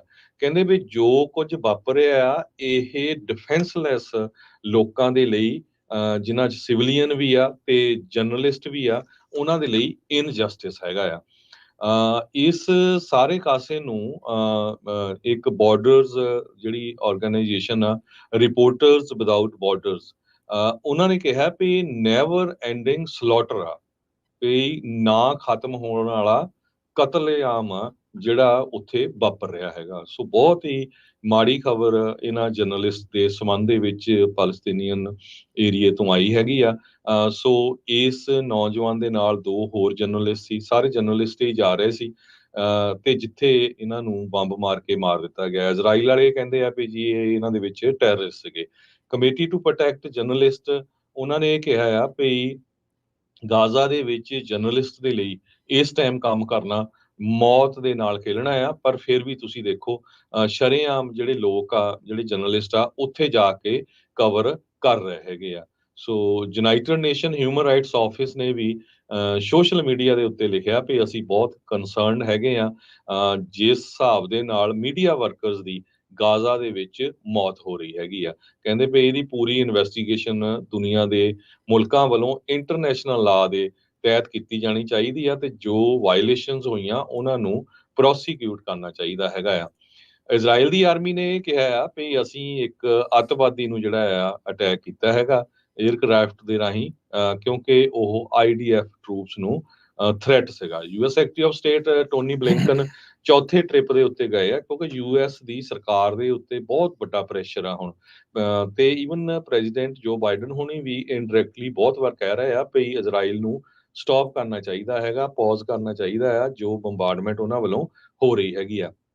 ਸੋ ਜੋ ਟੋਨੀ ਬਲਿੰਕਨ ਆ ਉਹ ਚੌਥੀ ਵਾਰੀ ਮਿਡਲ ਈਸਟ ਦੇ ਵਿੱਚ ਗਏ ਆ, ਜਦੋਂ ਤੋਂ ਹੀ ਹਮਾਸ ਨੇ ਪਹਿਲਾਂ ਅਟੈਕ ਕੀਤਾ ਸੀ ਇਜ਼ਰਾਈਲ ਤੇ ਅਕਤੂਬਰ 7 ਨੂੰ, ਉਸ ਤੋਂ ਬਾਅਦ ਹੁਣ, ਤੇ ਉਹਨਾਂ ਨੇ ਵੀ ਈਵਨ ਇਹ ਕਿਹਾ ਵੀ ਮੈਂ ਬਹੁਤ ਹੀ ਜ਼ਿਆਦਾ ਦੁਖੀ ਆ ਦਾਊਦ ਦੀ ਮੌਤ ਦੇ ਸੰਬੰਧ ਦੇ ਵਿੱਚ, ਜੋ ਰੀਸੈਂਟਲੀ ਕੱਲ ਜਿਹੜਾ ਜਰਨਲਿਸਟ ਮਾਰੇ ਗਿਆ। ਮੈਂ ਤਾਂ ਹੈਰਾਨ ਆ ਵੀ ਐਸੇ ਜਰਨਲਿਸਟ ਦੇ ਜਿਹਦੀ ਪਹਿਲਾਂ ਪਰਿਵਾਰ ਦੇ 4 ਜੀ ਮਾਰੇ ਗਏ ਹੁਣ ਫੇਰ, ਤੇ ਉਹ ਕਹਿੰਦਾ ਮੈਂ ਆਪਣੀ ਜੌਬ ਤੋਂ ਪਿੱਛੇ ਨਹੀਂ ਹਟੂੰਗਾ, ਮੈਂ ਲੋਕਾਂ ਤੱਕ ਜਿਹੜੀ ਸੱਚਾਈ ਆ ਉਹ ਲਿਜਾਂਦਾ ਰਹੂੰਗਾ।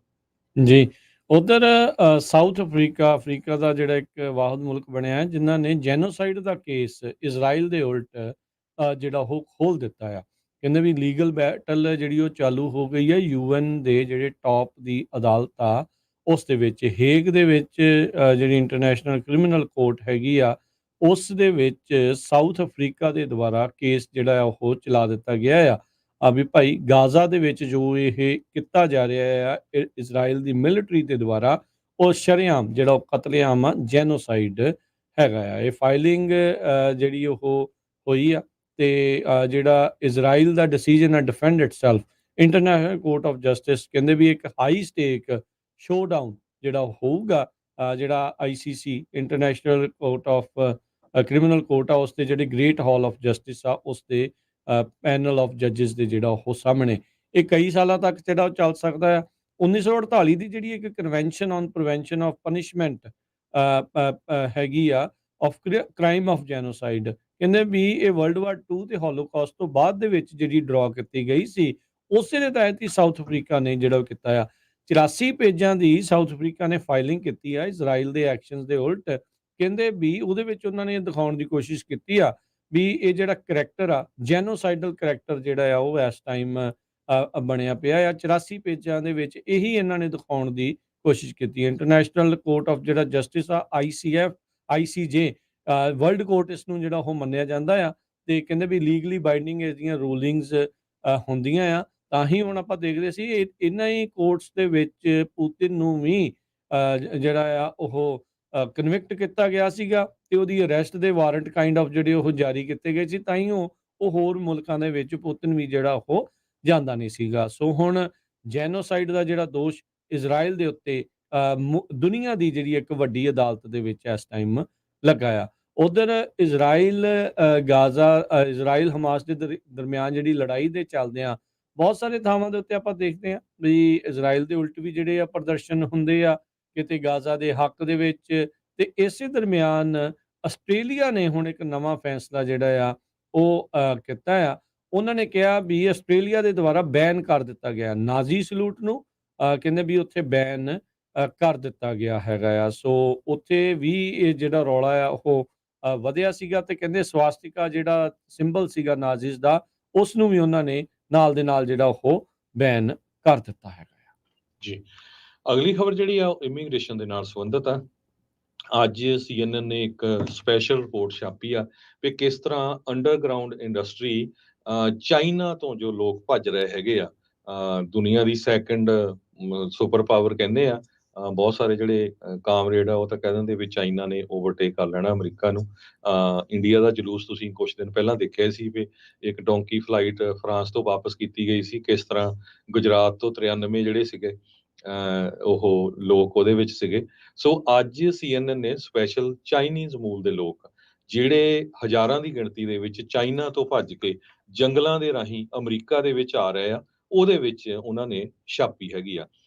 ਉਹ ਕਹਿੰਦੇ ਵੀ ਈਵਨ ਜਿਹੜੇ ਸਾਊਥ ਅਮਰੀਕਾ 'ਚ ਕਈ ਮੁਲਕ ਆ, ਉਹਨਾਂ ਦੀਆਂ ਬੱਸਾਂ ਤੇ ਉਹਨੇ ਚਾਈਨੀਜ਼ ਲੈਂਗੁਏਜ ਵੀ ਲਿਖਣਾ ਸ਼ੁਰੂ ਕੀਤਾ ਵੀ ਇੱਥੋਂ ਤੁਸੀਂ ਆਹ ਰਾਈਡ ਲੈ ਸਕਦੇ ਆ, ਅੱਗੇ ਜਾ ਕੇ ਕਿਹੜੇ ਜੰਗਲਾਂ ਥਰੂ ਜਾਣਾ। ਲੋਕਾਂ ਨੇ ਐਪਸ ਡਾਊਨਲੋਡ ਕੀਤੀਆਂ ਆ ਵੀ ਕਿਹੜੇ-ਕਿਹੜੇ ਜੰਗਲਾਂ ਦੇ ਥਰੂ ਪੈਦਲ ਜਾ ਕੇ ਤੁਸੀਂ USA ਦੇ ਵਿੱਚ ਐਂਟਰ ਕਰ ਸਕਦੇ ਹੋ। 2023 ਦੇ ਪਹਿਲੇ 11 ਮਹੀਨਿਆਂ ਦੇ ਵਿੱਚ 31,000 ਚਾਈਨੀਜ਼ ਮੂਲ ਦੇ ਜਿਹੜੇ ਸਿਟੀਜ਼ਨ ਆ ਉਹ ਲਾ ਐਨਫੋਰਸਮੈਂਟ ਏਜੰਸੀਜ਼ ਵੱਲੋਂ ਪਿਕਅਪ ਕੀਤੇ ਗਏ, ਜੋ ਇਲੀਗਲੀ US ਦੇ ਵਿੱਚ ਮੈਕਸੀਕੋ ਬਾਰਡਰ ਦੇ ਰਾਹੀਂ ਐਂਟਰ ਕਰ ਰਹੇ ਸੀ। ਕਹਿੰਦੇ ਵੀ ਇਹ ਐਵਰੇਜ 1500 ਦੇ ਕਰੀਬ ਪਰ ਜੀਅਰ ਪਹਿਲਾਂ ਹੁੰਦਾ ਸੀ, ਜੋ ਕਿ ਵੱਧ ਕੇ 31,000 ਚਾਈਨੀਜ਼ ਹੋ ਗਿਆ। ਸੋ ਨੰਬਰ ਹਜੇ ਵੀ ਜਿਹੜੇ ਨੇਬਰਸ ਆਪਣੇ ਹੈਗੇ ਆ, ਮੈਕਸੀਕੋ, ਵੈਨਜ਼ੂਏਲਾ, ਗੁਆਟੇਮਾਲਾ, ਉੱਥੋਂ ਬਹੁਤ ਆ। ਇੰਡੀਆ ਦੇ 90,000 ਤੋਂ ਵੱਧ ਲੋਕ ਬਾਰਡਰ ਦੇ ਰਾਹੀਂ ਇਸ ਸਾਲ ਦੇ ਵਿੱਚ, ਪਿਛਲੇ ਸਾਲ ਸੌਰੀ ਆਏ ਹੈਗੇ ਆ। 3 ਸਾਲ COVID-19 ਦਾ ਲੋਕਡਾਊਨ ਰਿਹਾ ਚਾਈਨਾ ਦੇ ਵਿੱਚ, ਉੱਥੇ ਹਜ਼ਾਰਾਂ ਨਹੀਂ ਲੱਖਾਂ ਦੇ ਹਿਸਾਬ ਨਾਲ ਜਿਹੜੀਆਂ ਫੈਕਟਰੀਆਂ ਬੰਦ ਹੋ ਚੁੱਕੀਆਂ ਹੈਗੀਆਂ। ਲੋਕਾਂ ਦੇ ਕੋਲ ਜੌਬਸ ਹੈ ਨਹੀਂ, ਬਹੁਤ ਬੁਰਾ ਹਾਲ ਹੈਗਾ। ਲੋਕ ਸ਼ਹਿਰਾਂ ਤੋਂ ਵਾਪਸ ਆਪਣੇ ਪਿੰਡਾਂ ਦੇ ਵਿੱਚ ਚਲੇ ਗਏ ਆ, ਤੇ ਜਿਹਨੂੰ ਜਿੱਥੇ ਵੀ ਮੌਕਾ ਲੱਗਦਾ ਹੈਗਾ ਉਹ ਭੱਜਣ ਜਾ ਰਿਹਾ, ਚਾਹੇ ਉਹ ਅਮਰੀਕਾ ਨੂੰ, ਕੈਨੇਡਾ ਨੂੰ ਜਾਂ ਯੂਰਪ ਦੇ ਮੁਲਕਾਂ ਨੂੰ। ਕਹਿੰਦੇ ਵੀ ਰਿਸਟ੍ਰਿਕਸ਼ਨਸ ਇੰਨੀਆਂ ਜ਼ਿਆਦੇ ਆ, ਕ੍ਰੈਕਡਾਊਨ ਬਹੁਤ ਜ਼ਿਆਦੇ ਆ ਚਾਈਨਾ ਵੱਲੋਂ ਫ੍ਰੀ ਸਪੀਚ ਦੇ ਉੱਤੇ, ਸਿਵਲ ਸੁਸਾਇਟੀ ਤੇ ਧਰਮ ਦੇ ਉੱਤੇ।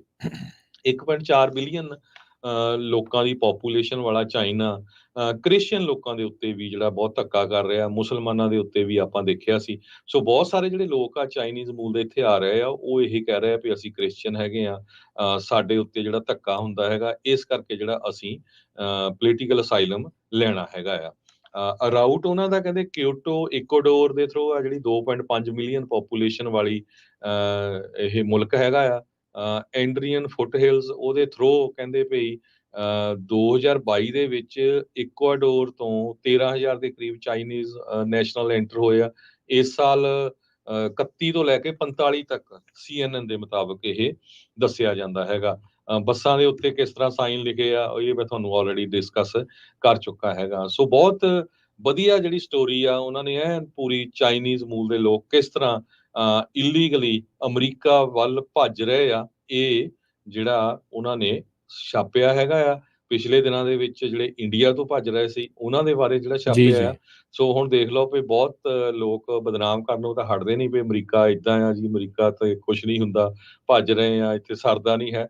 ਤੇ ਲੋਕਾਂ ਦਾ ਹਾਲ ਦੇਖ ਲਓ ਵੀ ਕੋਈ ਵੀ ਦੁਨੀਆ ਦੇ ਮੁਲਕ ਦਾ ਜਿਹੜਾ ਮੌਕਾ ਨਹੀਂ ਬੰਦਾ ਆ ਛੱਡਦੇ ਇੱਥੇ ਪਹੁੰਚਣ ਦਾ। ਉਹ ਅਮਰੀਕਾ ਆਉਣ ਨੂੰ ਭੱਜ ਰਿਹਾ। ਯਾਰ ਨੇ ਬਿਲਕੁਲ ਜੀ। ਸੋ ਇੱਥੇ ਬਹੁਤ ਕੁਝ ਹੈਗਾ ਆ ਜਿਹਦੇ ਕਰਕੇ ਲੋਕ ਇੱਥੇ ਆਉਂਦੇ ਆ, ਸੋ ਤਾਂ ਹੀ ਕਰਕੇ ਆ। ਬ੍ਰੇਕ ਦਾ ਵਕਤ ਆ। ਬ੍ਰੇਕ ਤੋਂ ਬਾਅਦ ਦੇ ਵਿੱਚ ਚਾਈਨਾ ਹਜ਼ਬੁੱਲਾ ਦੇ ਨਾਲ ਸੰਬੰਧਿਤ ਜਿਹੜੀਆਂ ਹੋਰ ਖਬਰਾਂ ਤੁਹਾਡੇ ਨਾਲ ਸਾਂਝੀਆਂ ਕਰਾਂਗੇ। ਅਲਾਸਕਾ ਏਅਰਲਾਈਨਸ ਦੇ ਜਹਾਜ਼ ਦਾ ਇੱਕ ਬੜੀ ਪ੍ਰੋਬਲਮ ਆਈ ਸੀਗੀ, ਉਸ ਦੇ ਬਾਰੇ ਵੀ ਆਪਾਂ ਤੁਹਾਡੇ ਨਾਲ ਸਾਂਝੀ ਕਰਦੇ ਆ। ਮਿਲਦੇ ਬ੍ਰੇਕ ਤੋਂ ਬਾਅਦ 'ਚ।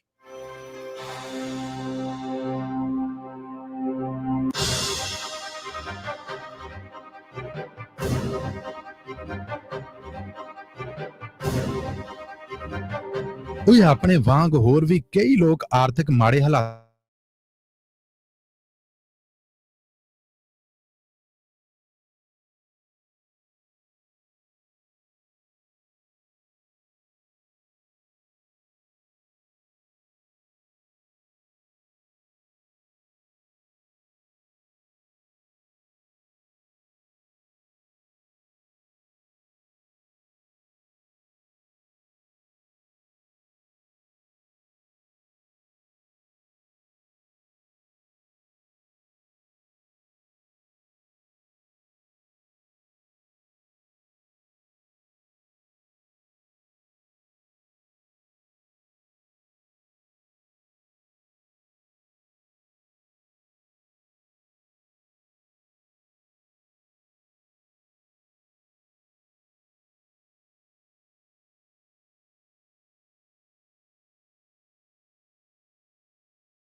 ਬ੍ਰੇਕ ਤੋਂ ਬਾਅਦ ਇੱਕ ਵਾਰੀ ਫਿਰ ਆਪ ਸਭ ਦਾ ਸਵਾਗਤ ਹੈ। ਸੋ ਤੇ ਪ੍ਰੋਗਰਾਮ ਚੱਲ ਰਿਹਾ ਜੀ ਆਪਣਾ ਇਸ time update America. Harjot Singh ji, ਜੀ ਆਇਆਂ ਨੂੰ ਇੱਕ ਵਾਰੀ ਫਿਰ ਸਤਿ ਸ਼੍ਰੀ ਅਕਾਲ ਜੀ। ਸਤਿ ਸ਼੍ਰੀ ਅਕਾਲ, ਧੰਨਵਾਦ, ਜੀ ਆਇਆਂ ਨੂੰ।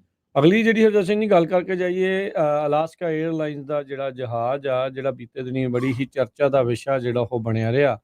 ਚੱਲਦੇ ਜਹਾਜ਼ ਦੇ ਵਿੱਚ ਉਡਾਨ ਉਹਨੇ ਭਰੀ ਸੀ ਤੇ ਸਾਈਡ ਤੋਂ ਜਿਹੜਾ ਐਮਰਜੈਂਸੀ ਡੋਰ ਵਾਲਾ ਹੁੰਦਾ ਆ ਪਾਸਾ, ਉਹ ਟੁੱਟ ਕੇ ਜਿਹੜਾ ਜਹਾਜ਼ ਚੱਲਦੇ ਦੇ ਵਿੱਚ ਹਵਾ ਦੇ ਵਿੱਚੋਂ ਥੱਲੇ ਡਿੱਗ ਗਿਆ।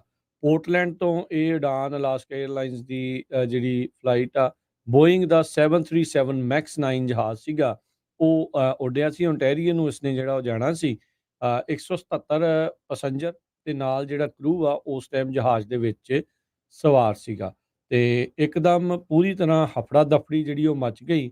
ਐਮਰਜੈਂਸੀ ਲੈਂਡਿੰਗ ਉਹ ਵਾਪਸ ਓਰੇਗਨ ਦੇ ਪੋਰਟਲੈਂਡ ਸ਼ਹਿਰ ਦੇ 에ਅਰਪੋਰਟ ਦੇ ਉੱਤੇ ਕਰਨ ਦੇ ਵਿੱਚ ਕਾਮਯਾਬ ਰਹੇ।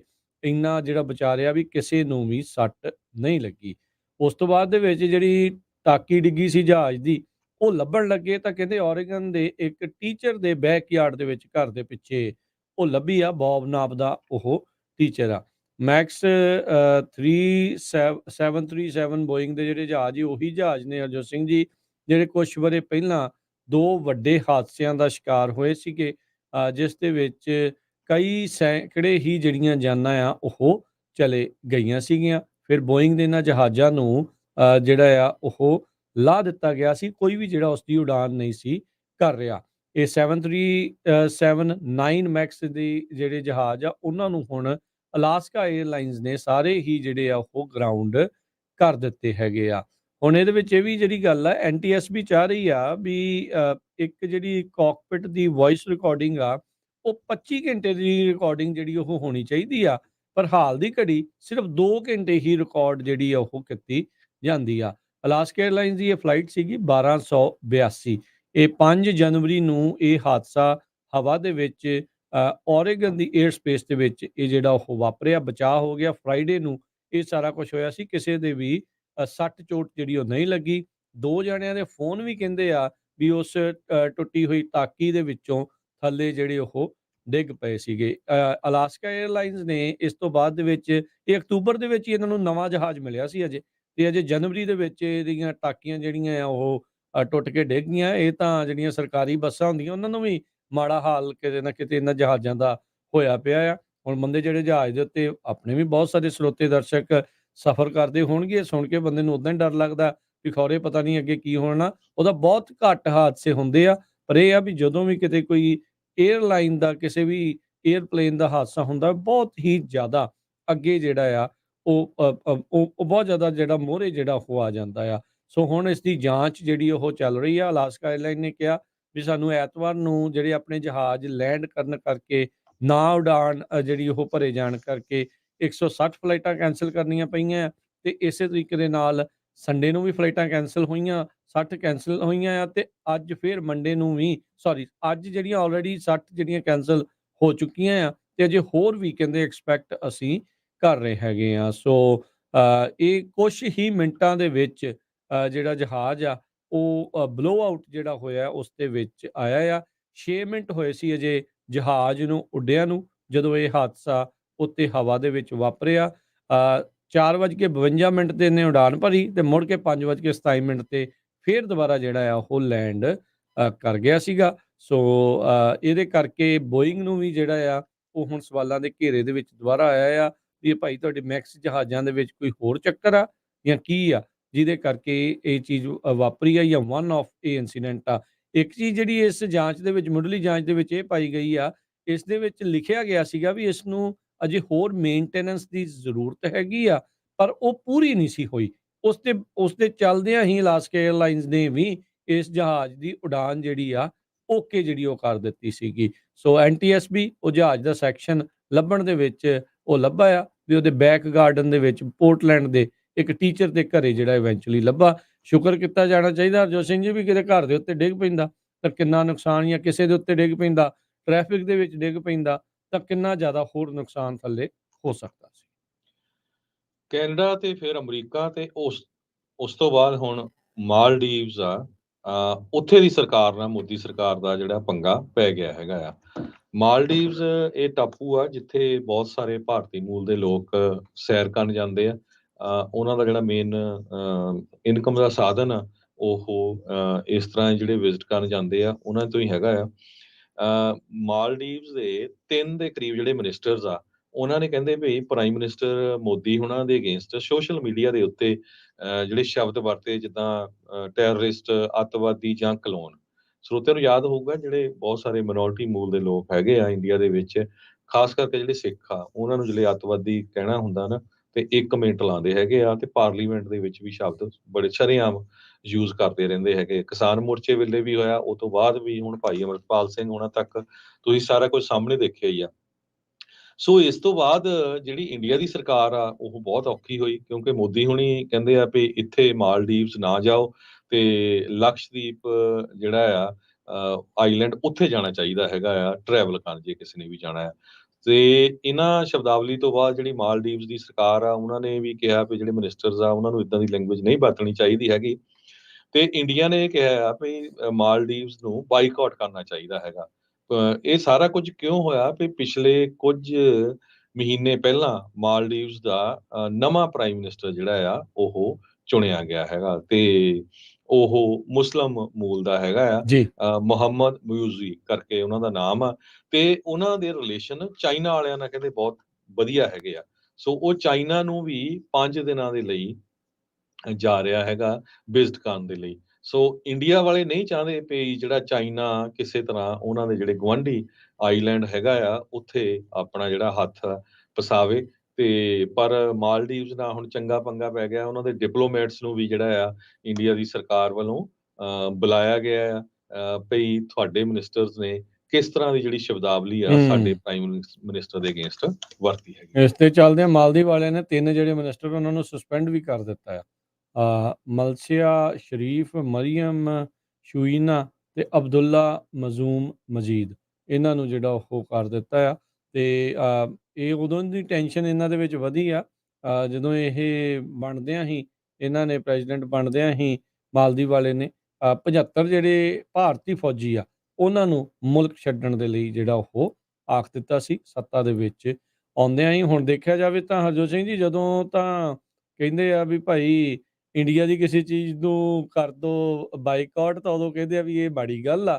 ਹੁਣ ਸਾਰੇ ਇੰਡੀਆ ਵਾਲੇ ਮਾਲਦੀਵ ਨੂੰ ਬਾਈਕਾਟ ਕਰਨ ਲੱਗੇ, ਕੋਈ ਨਹੀਂ ਉਹ ਕੁਸਕਦਾ ਵੀ ਮਾਲਦੀਵ ਨੂੰ ਕਾਹਤੇ ਜਿਹੜਾ ਉਹ ਬਾਈਕਾਟ ਕਰਨ ਦੀ ਗੱਲ ਜਿਹੜੀ ਉਹ ਆਖਦੇ ਆ। ਸੋ ਇਹ ਸਾਰੇ ਲੋਕ ਇਦਾਂ ਹੀ ਜਿਹੜਾ ਉਹ ਚੱਲਦੇ ਆ, ਪਰ ਇਹ ਆ ਵੀ ਤਣਾਅ ਜਿਹੜਾ ਇਸ ਦੇ ਵਿੱਚ ਬਣ ਗਿਆ ਆ। ਮਾਲਦੀਵ ਜੇ ਦੇਖਿਆ ਜਾਵੇ ਤਾਂ ਕਾਫੀ ਤਰੀਕੇ ਦੇ ਨਾਲ ਸਿਰਫ ਤੇ ਸਿਰਫ ਪਰਯਟਨ ਦੇ ਉੱਤੇ, ਸੈਲਾਨੀਆਂ ਦੇ ਉੱਤੇ ਹੀ ਜਿਹੜਾ ਉਹ ਹੈਗਾ ਆ। ਉਹਨਾਂ ਦਾ ਆਪਣਾ ਬਹੁਤਾ ਕੁਛ ਜਿਹੜਾ ਉਹਨਾਂ ਦੇ ਕੋਲ ਨਹੀਂ ਆ, ਟਾਪੂ ਹੋਣ ਦੇ ਕਰਕੇ। ਤੇ ਕਈ ਜਿਹੜੀਆਂ ਉੱਥੇ ਦੀਆਂ ਵੈਬਸਾਈਟਸ ਆ ਇੰਡੀਆ ਵਾਲੀਆਂ, ਉਹਨਾਂ ਨੇ ਆਲਰੇਡੀ ਮਾਲਦੀਵਸ ਦੇ ਵਿੱਚ ਜਿਹੜੀਆਂ ਬੁਕਿੰਗਸ ਕਰਨ ਨੂੰ ਰੋਕ ਜਿਹੜੀ ਉੱਥੇ ਲਾ ਦਿੱਤੀ ਆ। ਉਹਨਾਂ ਨੇ ਬੁਕਿੰਗਸ ਜਿਹੜੀਆਂ ਬੈਨ ਕਰ ਦਿੱਤੀਆਂ ਵੀ ਉੱਥੋਂ ਹੁਣ ਤੁਸੀਂ ਕਰ ਨਹੀਂ ਸਕਦੇ। ਸੋ ਤਣਾਅ ਜਿਹੜਾ ਉਹ ਇਸ ਟਾਈਮ ਪੂਰੀ ਤਰ੍ਹਾਂ ਦੋਨਾਂ ਮੁਲਕਾਂ ਦੇ ਵਿੱਚ ਵਧਿਆ ਹੈਗਾ ਆ। ਅਗਲੀ ਜਿਹੜੀ ਹਰਜੋਤ ਸਿੰਘ ਜੀ ਗੱਲ ਕਰਦੇ ਜਾਈਏ, ਇੱਕ ਹਜ਼ਬੁੱਲਾ ਦੇ ਕਮਾਂਡਰ ਨੂੰ ਮਾਰਨ ਦੀ ਜਿਹੜੀ ਗੱਲ ਆ ਉਹ ਦੱਸੀ ਜਾ ਰਹੀ ਹੈ। ਇਜ਼ਰਾਈਲੀ 에ਅਰ ਸਟ੍ਰਾਈਕ ਦੇ ਵਿੱਚ ਕਹਿੰਦੇ ਵੀ ਇੱਕ ਸੀਨੀਅਰ ਹਜ਼ਬੁੱਲਾ ਦਾ ਕਮਾਂਡਰ ਆ ਉਹ ਮਾਰਿਆ ਗਿਆ ਹੈਗਾ ਆ। ਲੈਬਨਾਨ ਦੇ ਵਿੱਚ ਇਹ ਚੀਜ਼ ਵਾਪਰੀ ਆ। ਹਜ਼ਬੁੱਲਾ ਨੇ ਸਟੇਟਮੈਂਟ ਜਿਹੜੀ ਆਪਣੀ ਟੈਲੀਗ੍ਰਾਮ ਦੇ ਉੱਤੇ ਪੋਸਟ ਕਰਦੇ ਹੋਏ ਕਿਹਾ ਵੀ ਵਸੀਮ ਹਸਨ ਤਵੀਲ, ਜਿਸ ਨੂੰ ਅਲ ਹਾਜ ਜ਼ਵਾਦ ਕਰਕੇ ਵੀ ਜਾਣਿਆ ਜਾਂਦਾ ਸੀ, ਉਸ ਦੀ ਜਿਹੜੀ ਉਹ ਮੌਤ ਹੋਈ ਆ। ਖਰਬਤ ਸੈਲਮ ਕਰਕੇ ਜਿਹੜਾ ਇਲਾਕਾ ਆ ਲੈਬਨਾਨ ਦੇ ਦੱਖਣ ਦੇ ਵਿੱਚ, ਹਜ਼ਬੁੱਲਾ ਨੇ ਕਿਹਾ ਵੀ ਉੱਥੇ ਇਹ ਸਟ੍ਰਾਈਕ ਵਾਪਰੀ ਆ। ਉੱਥੇ ਦੇ ਸਟੇਟ ਰਨ ਲੈਬਨੀਜ਼ ਮੀਡੀਆ ਉਹਨਾਂ ਨੇ ਇਸ ਸਟ੍ਰਾਈਕ ਦੇ ਬਾਰੇ ਜਿਹੜਾ ਉਹ ਦੱਸਿਆ। ਕਹਿੰਦੇ ਵੀ ਉੱਥੋਂ ਦੇ ਲੋਕਲ ਟਾਈਮ ਦੇ ਮੁਤਾਬਕ ਤਕਰੀਬਨ ਸਵੇਰੇ 10:15 ਵਜੇ ਇਹ ਜਿਹੜੀ ਸਟ੍ਰਾਈਕ ਆ ਉਹ ਹੋਈ ਆ। ਕਹਿੰਦੇ ਵੀ ਅਜੇ ਇਜ਼ਰਾਈਲ ਦੇ ਦੁਆਰਾ ਇਸ ਸਟ੍ਰਾਈਕ ਦੇ ਉੱਤੇ ਕੋਈ ਟਿੱਪਣੀ ਜਿਹੜੀ ਆ ਉਹ ਨਹੀਂ ਆਈ ਹੈਗੀ, ਪਰ ਬੀਤੇ ਦਿਨਾਂ ਦੇ ਵਿੱਚ ਦੇਖਿਆ ਗਿਆ ਹੈ ਇਜ਼ਰਾਈਲ ਦੀ ਮਿਲਟਰੀ ਤੇ ਜਿਹੜੇ ਫਾਈਟਰ ਜੈਟਸ ਆ ਉਹਨਾਂ ਨੇ ਕਈ ਹਿਜ਼ਬੁੱਲਾ ਦੇ ਜਿਹੜੇ ਟਾਰਗੇਟਸ ਆ ਲੈਬਨਾਨ ਦੇ ਵਿੱਚ ਤੇ ਉਹਨਾਂ ਦੀਆਂ ਕਈ ਮਿਲਟਰੀ ਸਾਈਟਸ ਆ ਉਹਨਾਂ ਦੇ ਉੱਤੇ ਨਿਸ਼ਾਨਾ ਜਿਹੜਾ ਆ ਉਹ ਸਾਧਿਆ ਸੀ। ਅਲ ਹਜ ਜਾਵਦ ਜਿਹੜਾ ਆ ਕਹਿੰਦੇ ਵੀ ਇਹ ਕਮਾਂਡਰ ਸੀਗਾ ਹਜ਼ਬੁੱਲਾ ਦੀ ਜਿਹੜੀ ਰਦਵਾਨ ਗਰਾਊਂਡ ਫੋਰਸ ਆ, ਕਹਿੰਦੇ ਵੀ ਉਹਨਾਂ ਦਾ ਇੱਕ ਟੌਪ ਦਾ ਗਰਾਊਂਡ ਫੋਰਸ ਦੀ ਯੂਨਿਟ ਆ, ਉਸ ਦਾ ਇਹ ਕਮਾਂਡਰ ਮੰਨਿਆ ਜਾਂਦਾ ਸੀਗਾ ਤੇ ਇਸ ਦੇ ਅੰਡਰ ਜਿਹੜੇ ਚੱਲ ਰਹੇ ਸੀਗੇ। ਤੇ ਹੁਣ ਕਹਿੰਦੇ ਵੀ ਇਸ ਦੀ ਜਿਹੜੀ ਮੌਤ ਆ ਇਸ ਟਾਈਮ ਹਾਈਐਸਟ ਰੈਂਕਿੰਗ ਹਜ਼ਬੁੱਲਾ ਦੇ ਜਿਹੜੇ ਅਧਿਕਾਰੀ ਦੀ ਮੌਤ ਦੇਖੀ ਜਾ ਰਹੀ ਆ ਜਦੋਂ ਤੋਂ ਇਜ਼ਰਾਈਲ ਤੇ ਹਮਾਸ ਦੇ ਵਿੱਚ ਲੜਾਈ ਸ਼ੁਰੂ ਹੋਈ ਹੈਗੀ ਆ। ਅਗਲੀ ਖਬਰ ਇਕੋਨਮੀ ਦੇ ਨਾਲ ਜੇ ਸੰਬੰਧਿਤ ਸਾਂਝੀ ਕਰਦੇ ਜਾਈਏ, ਅਮਰੀਕਾ ਦੇ ਵਿੱਚ 56 ਮਿਲੀਅਨ ਕ੍ਰੈਡਿਟ ਕਾਰਡ ਹੋਲਡਰਸ ਆ, ਉਹ ਇਸ ਟਾਈਮ ਕਾਫੀ ਵੱਡੇ ਕਰਜ਼ੇ ਦੇ ਵਿੱਚ ਹੈਗੇ ਆ। ਇਹ ਜਿਹੜਾ ਨਵਾਂ ਸਰਵੇ ਆ ਬੈਂਕ ਰੇਟ ਨੇ ਉਹ ਦਿੱਤਾ ਹੈਗਾ, ਕਹਿੰਦੇ ਪਏ 49% ਕ੍ਰੈਡਿਟ ਕਾਰਡ ਯੂਜ਼ਰਸ ਜੋ ਆ ਉਹ 1 ਮੰਥ ਤੋਂ ਵੱਧ ਦਾ ਜਿਹੜਾ ਬੈਲੈਂਸ ਆ ਉਹ ਆਪਣੇ ਕੋਲ ਰੱਖ ਰਹੇ ਹੈਗੇ ਇਸ ਟਾਈਮ। 10% ਪੁਆਇੰਟ ਅਪ ਆ ਇਹ 2021 ਨਾਲੋਂ। ਸੋ 56 ਮਿਲੀਅਨ ਲੋਕ ਇਸ ਟਾਈਮ ਕਰਜ਼ੇ ਦੇ ਥੱਲੇ ਹੈਗੇ ਆ ਜੀ।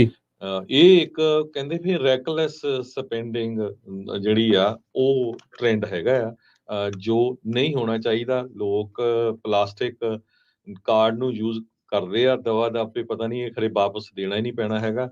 ਪਰ ਜੇ ਸਾਰੇ ਕਰਜ਼ੇ ਨੂੰ ਜੋੜਿਆ ਜਾਵੇ, $1 ਟ੍ਰਿਲੀਅਨ ਦਾ ਜਿਹੜਾ ਕ੍ਰੈਡਿਟ ਕਾਰਡ ਦਾ ਕਰਜ਼ਾ ਇਸ ਟਾਈਮ ਅਮਰੀਕਨ ਲੋਕਾਂ ਦੇ ਸਿਰ ਦੇ ਉੱਤੇ ਹੈਗਾ ਆ। Saint Louis Federal Reserve Bank ਨੇ ਜਿਹੜੇ ਸਰਵੇ ਕੀਤੇ ਆ ਉਹਨਾਂ ਨੇ ਦੱਸਿਆ ਹੈਗਾ। ਦੂਸਰੇ ਪਾਸੇ ਜਿਹੜੇ ਕ੍ਰੈਡਿਟ ਕਾਰਡ ਆ ਉਹਨਾਂ ਦੇ ਇੰਟਰਸਟ ਰੇਟ ਵੀ ਜਿਹੜੇ ਅਸਮਾਨ ਨੂੰ ਛੂ ਰਹੇ ਹੈਗੇ ਆ। 20.74%, 20.74% ਇੰਟਰਸਟ ਰੇਟ ਸਨ 2023 ਦੇ ਵਿੱਚ ਸੀਗਾ, ਜੋ ਕਿ 4.5% ਦੇ ਕਰੀਬ 2022 ਨਾਲੋਂ ਅਪ ਆ।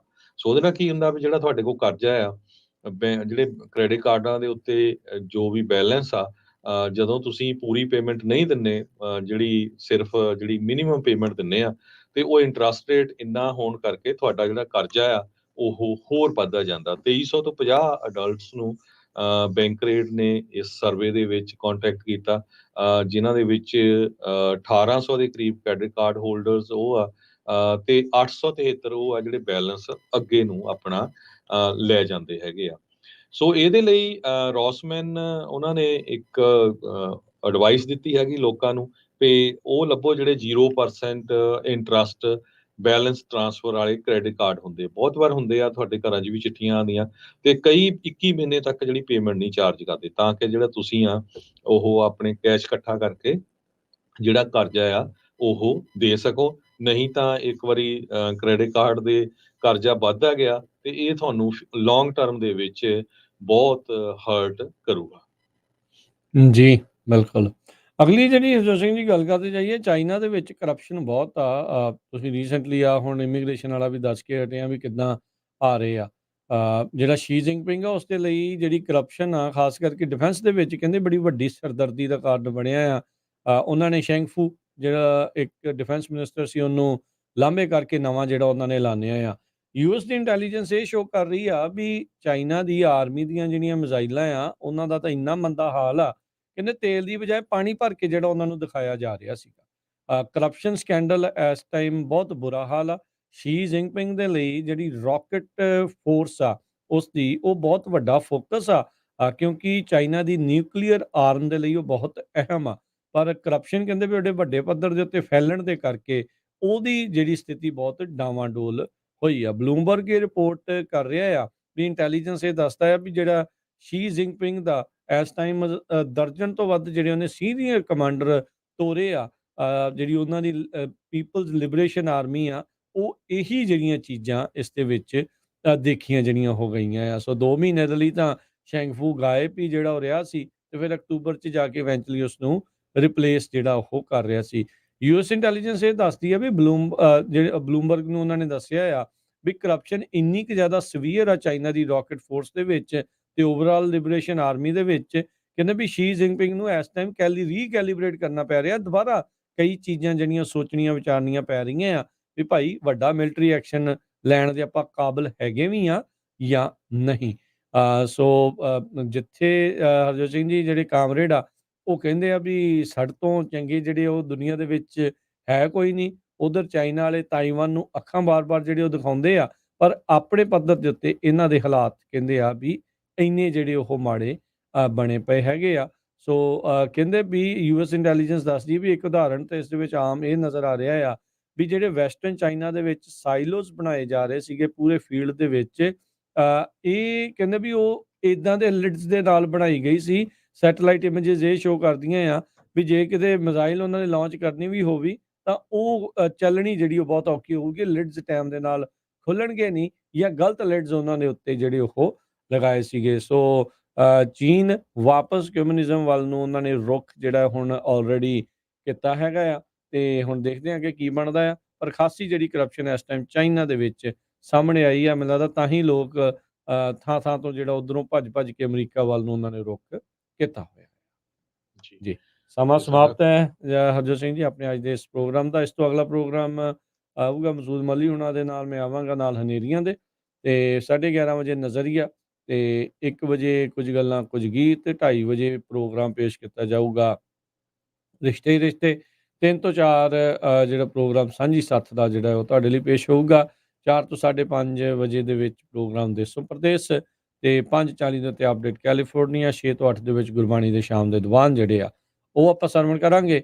ਤੇ ਉਸ ਤੋਂ ਉਪਰੰਤ 8 ਵਜੇ ਤੋਂ ਬਾਅਦ ਦੇ ਵਿੱਚ ਦੀਪਕ ਸ਼ਰਮਾ ਚਨਾਥਨ ਹੋਣਾ ਦੇ ਨਾਲ ਪ੍ਰੋਗਰਾਮ ਖਬਰ ਤੇ ਨਜ਼ਰ, ਤੇ ਫਿਰ ਉਸ ਪ੍ਰੋਗਰਾਮ ਖਤਮ ਹੋਣ ਤੋਂ ਲੈ ਕੇ 10 ਵਜੇ ਤੱਕ ਪ੍ਰੋਗਰਾਮ ਕਦੀ ਤੇ ਹੱਸ ਬੋਲਵੇ, ਤੇ 24 ਘੰਟੇ 7 ਦਿਨ ਪੰਜਾਬੀ ਰੇਡੀਓ USA ਜਿਹੜਾ ਉਹ ਚੱਲਦਾ ਰਹਿੰਦਾ ਆ। ਤੁਸੀਂ AM FM ਸਟੇਸ਼ਨ ਦੇ ਨਾਲ ਐਪ ਦੇ ਉੱਤੇ, ਵੈਬਸਾਈਟ ਦੇ ਉੱਤੇ, ਇੰਟਰਨੈਟ ਰੇਡੀਓ ਸੈਟ ਦੇ ਉੱਤੇ ਸਾਡੇ ਨਾਲ ਜਿਹੜਾ ਆ ਉਹ ਜੁੜ ਸਕਦੇ ਆ। Social media pages Punjabi radio USA ਦਾ ਫੇਸਬੁੱਕ ਤੇ YouTube ਨੂੰ ਫੋਲੋ ਤੇ ਸਬਸਕ੍ਰਾਈਬ ਕਰਨਾ ਉਹ ਨਾ ਭੁੱਲਿਓ। ਹੁਣ ਲੈਣੇ ਜੀ ਇਜਾਜ਼ਤ, ਸਾਡੇ ਦੋਨਾਂ ਵੱਲੋਂ ਹੀ ਸਭ ਨੂੰ ਪਿਆਰ ਭਰੀ ਨਿੱਘੀ ਸਤਿ ਸ੍ਰੀ ਅਕਾਲ। ਜਿਹਦੇ ਵਾਸਤੇ ਜੋ ਹੱਸਦੇ ਖੇਲਦੇ ਰਹੋ, ਸੁਣਦੇ ਰਹੋ, ਦੇਖਦੇ ਰਹੋ ਪੰਜਾਬੀ ਰੇਡੀਓ USA।